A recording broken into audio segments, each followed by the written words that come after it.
Horror story విన్న తర్వాత నుంచి ఇలా వంగి నడిచే వాళ్ళని చూస్తుంటేనే భయమేస్తుంది.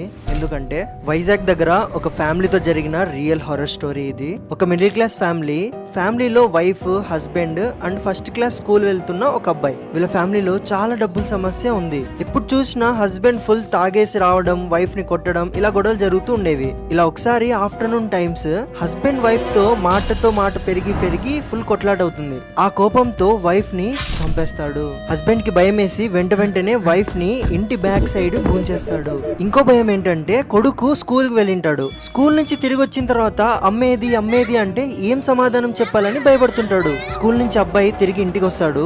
అబ్బాయి ఏమో నాన్నని పైకి ఇలా చూస్తూ ఉంటాడు. కానీ 2 రోజుల వరకు అబ్బాయి అమ్మ ఎక్కడుందని ఒక్క క్వశ్చన్ కూడా చేయడు. 3వ రోజు రాత్రి సడన్ గా అబ్బాయి వాళ్ళ నాన్న వైపు తిరిగి, నాన్న 3 రోజుల నుంచి ఎందుకు అమ్మని భుజాల పైన వేసుకొని తిరుగుతున్నావు అంటాడు.